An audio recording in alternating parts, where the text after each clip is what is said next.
my WWE Extreme Rules 2014 pay-per-view review. The pay-per-view just went out there a little while ago. As far as my thoughts of this show, I would say this show was a mixed bag.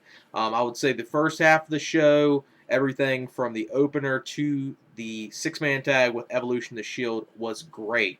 And then after that, the John Cena, Bray Wyatt match, obviously the women's match, no one was expecting much from. Then Daniel Bryan and Kane. The second half of the show was the mixed bag. That was the part that drug the show down a bit. But still, nonetheless, I would say it was a good show, and I would recommend people to go out their way to see it, just because, I mean, the opener of the pay-per-view was really good. Everyone needs to see Evolution versus the Shield, the six-man tag. That was awesome. Easily the best thing on the whole entire pay-per-view. And obviously, the one thing that people are going to say that hurt the show a lot was the booking of the John Cena and Bray Wyatt match. Now, unlike other people, I am going to have problems with the booking, but as far as the match, for the most part, I thought the match wasn't bad. The WrestleMania match was a whole lot better, but match-wise, it wasn't a terrible match. They did some okay things in it, but it wasn't a pay-per-view quality match, especially the way they did the booking towards the end, where John Cena looks like he was going to overcome the odds. That was the whole booking of it, that Cena was going to overcome the odds, overcome the mind games of Bray Wyatt, all three members of the Wyatt family, and the way Cena loses this match, and this is not a joke, is a kid comes out there, starts singing. He's got the whole world. He's got the whole world in his hands, and a demonic type voice, something straight out of The Omen. And then Cena gets hit with the Sister Abigail, and instead of Bray Wyatt pinning him, Bray Wyatt just walks out of there. And obviously, that was WWE protecting John Cena as much as they could. I mean, we get it, WWE, you're protecting him, but you could have done something. You could have had Bray Wyatt at least get the pinfall there to at least make the ending not seem as weak and idiotic as it did come off as. But obviously, the women's match, I'm glad Paige retained, but no one was expecting much from that. After the cage match, the crowd was pretty much dead. Daniel Bryan and Kane did some things to get the crowd back into the show, but their match, just like, no one really wanted to see Daniel Bryan versus Kane in the main event of a pay-per-view. I mean, that's just the thing. Now, 2 weeks ago on Raw, not this past week, where I thought they did a terrible job on the Go Home show of hyping up the Daniel Bryan and Kane match, but when they did the whole thing with Daniel Bryan getting attacked by Kane and getting hit with 2 or 3 tombstone pile drivers on the table and on the steps, that was great. That made Kane into the monster. Then they kind of heard it on the Go Home show. And the match, it wasn't terrible, but it just wasn't, it wasn't a great Daniel Bryan main event. I'm glad they at least let Daniel Bryan main event, so they at least showcased and showed to the fans that they do have faith in Daniel Bryan. They did not have Evolution in the Shield main event, which match-wise they probably should have main evented, but it's at least good that they're showing that they actually have faith in Daniel Bryan to main event a pay-per-view, even when you have something as big as Evolution and the Shield on your show. So instead of me continuously rambling here, let me get into the show. Obviously, on the pre-show, they did the weeLC match with Hornswoggle and El Torito. This was something I was dreading watching, but I got to admit, this was actually an entertaining match. I mean, this is not anything that was a spectacular wrestling match or anything, but for what it was, which was a comedy-based match with 2 mini performers, this was a fun, entertaining match, especially for a pre-show. The crowd was into it. I mean, El Torito and Hornswoggle, they especially El Torito did a number of high spots in here. They did some table spots within this match with 3MB, and it was just a fun little match. No pun intended. It was a fun match, and the crowd was into it. I'm not going to give it a star rating just because it's not that I'm saying it doesn't deserve one, but I'm just going to say this match instead of putting a rating, I'm just going to say fun, because that's exactly what the match was, and it at least was entertaining, and that was supposed to be the purpose of the match, to at least have something entertaining. I was dreading watching it, but it turned out a whole lot better than what I was ever expecting, and El Torito picks up the win in that match. But then the pay-per-view starts off. The opener of the pay-per-view was Rob Van Dam versus Jack Swagger versus Cesaro in a triple threat elimination match. they added the triple threat. They added the elimination rule, basically going into the pay-per-view. This was a really damn good opener. Great stuff to start it off with, all of them going back and forth with each other. The first elimination comes when Swagger gets eliminated, so it's RVD and Cesaro. They did some great stuff, and RVD looking like he's going to RVD was looking like he's about to pick up the win.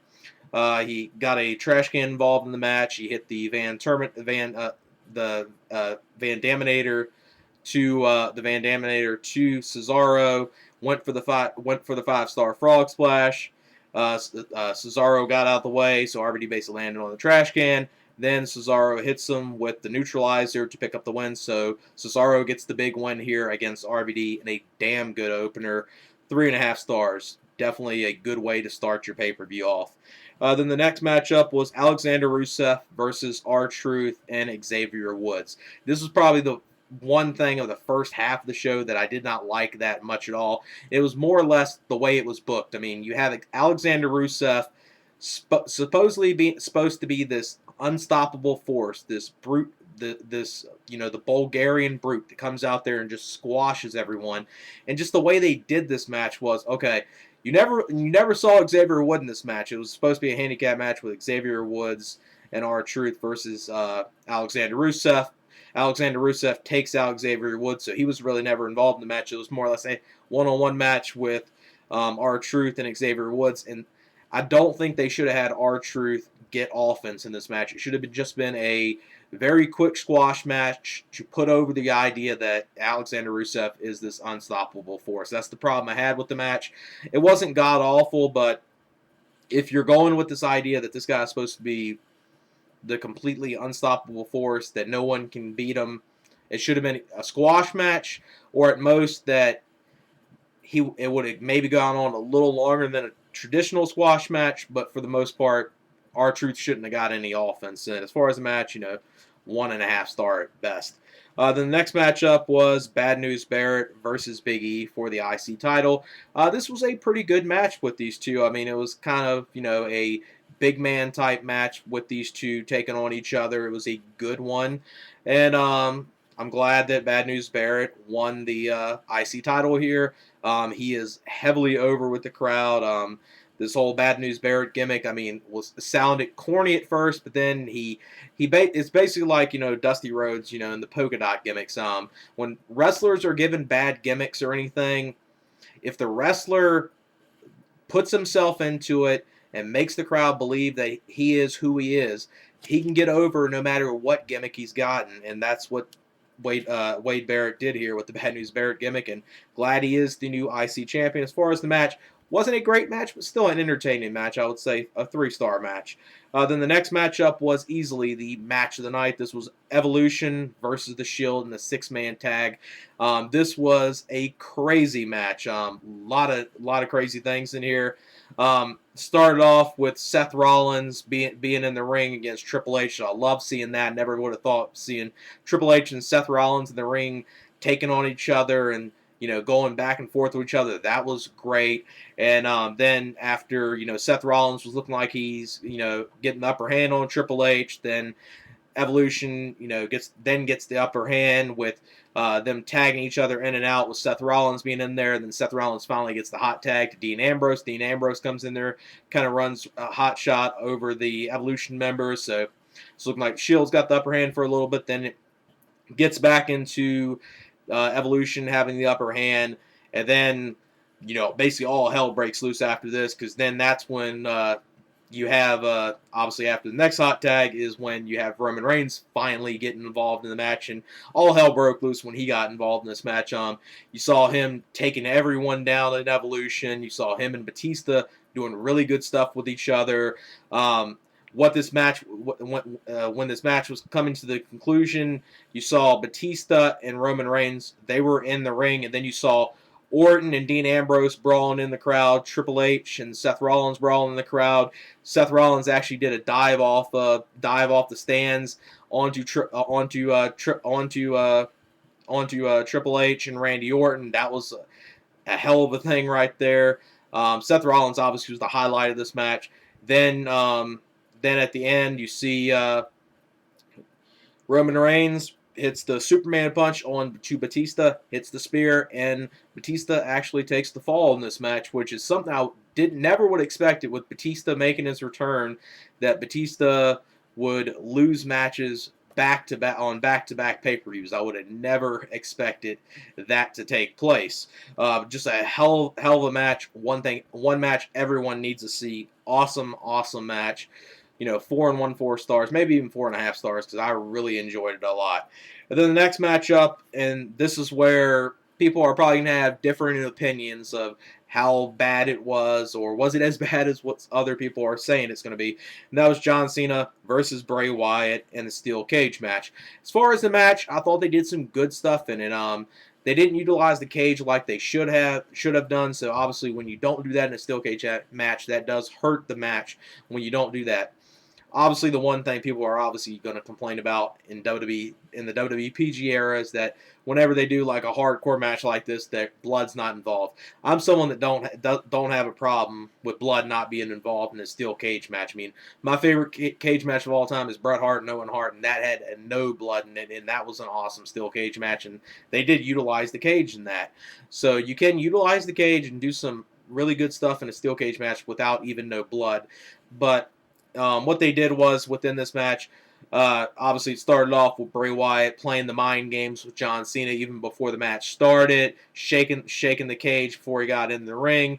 And then when Cena was trying to escape the cage, every time you saw either Luke Harper or Eric Rowan outside the cage stopping Cena from getting out of the cage. Then at one time, you see Luke Harper climbing up the cage, stopping Cena from getting out. Then Cena gets him into the cage, so Luke Harper gets involved in this match pretty much, I would say, probably midway. He was involved in the cage, and obviously that was the upper hand for Bray Wyatt because two members of the Wyatts were inside the cage, Bray and Luke Harper.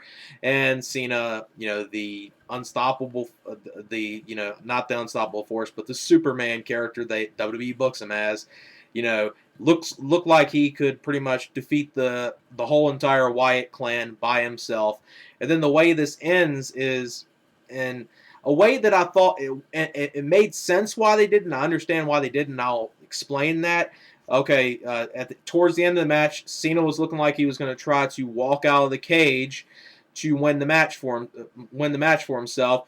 The lights go out with, the Wyatts thing, and then the lights come back on. And you see this kid on the steps singing to John Cena. He's got the whole world in his hands, and the kid sings in this demonic voice. Cena doesn't know what to think. Lights cut back on. John Cena hits him. John Cena gets hit with Sister Abigail, and Bray Wyatt exits the cage, and that's the way they end it.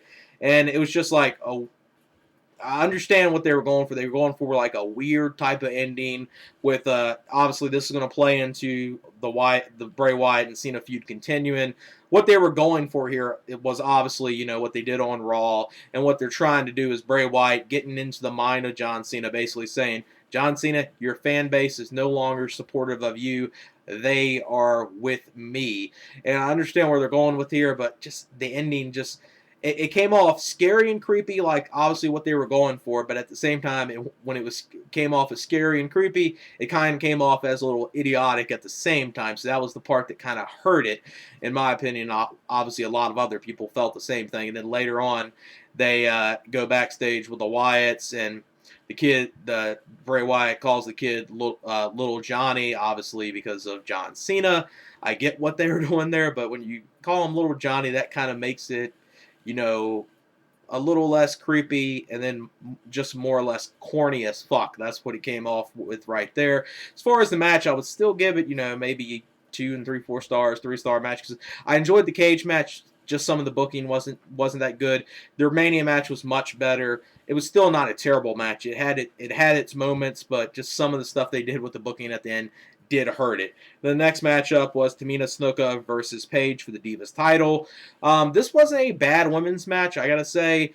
The problem with it was you just had it after, that puzzling ending they did with the cage match, and the crowd, just didn't care about this match. That was the problem with this Divas match. It wasn't a terrible Divas match, but just the crowd didn't care, and, you just didn't really care for seeing Tamina Snuka and Paige. I'm glad Paige ended up retaining the Divas title. She locks in the uh, the Scorpion Cross lock on Tamina Snuka, and Tamina Snuka taps out, so Paige retains the Divas title. That's the best thing that happened in that match.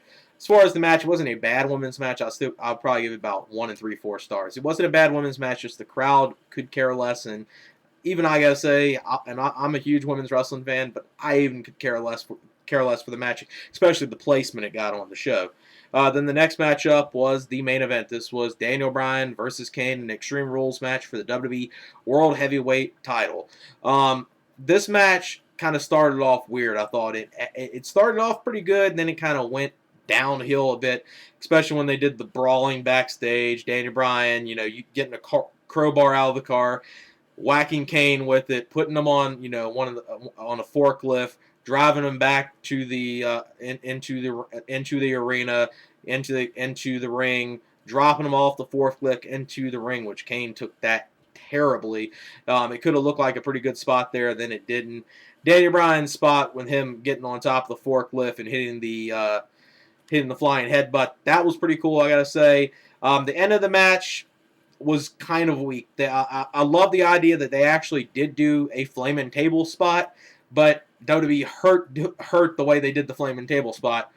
Okay, it was looking like Kane was gonna try to choke slam on Daniel Bryan. Daniel Bryan kicks him off, and then Daniel Bryan pretty much just shoves him off the apron into the table. Very weak flaming table spot there, and especially immediately right when he went through the table, they already had the fire extinguishers ready, which obviously you expect them to do that, but it just came off not only was him going to the table weak, but then just doing that. And then Kane gets inside the ring. Daniel Bryan hits the flying knee, the running knee to retain the title. So like I said, I'm glad WWE had faith of putting Daniel Bryan into the main event, but it wasn't a great main event. I would probably give it, 3 stars, maybe 3 1/4 stars, because it had its moments. It wasn't too bad of a match, but it was what I was expecting. I was never expecting a great match out of Daniel Bryan and Kane. I was expecting, an okay to almost good match, and that's pretty much what we got. So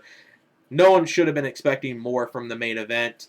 We should have been expecting more from Bray Wyatt and John Cena, though. I thought that was going to be a great match, and they kind of ruined it, not only with the way the match was, the ending, but just the way the match was booked.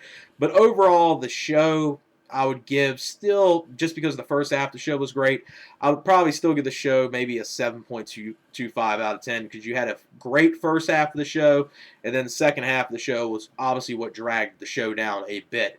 And you had an awesome match on here that everyone needs to see, and the Shield versus Evolution. That was an incredible 6-man tag that everyone needs to see, and I would say the opener as well, the triple threat elimination match with RVD, Cesaro, and Swagger. And obviously the other moment I liked the most was Bad News Barrett winning the IC title. So overall, a good show, but at the same time, it was a mixed bag. I'll admit that, and I think most people will. It wasn't a terrible show. It was still overall a good show just because of the stuff they did on the first half of the show. And that's it for my WWE Extreme Rules 2014 pay-per-view review. All right, peace.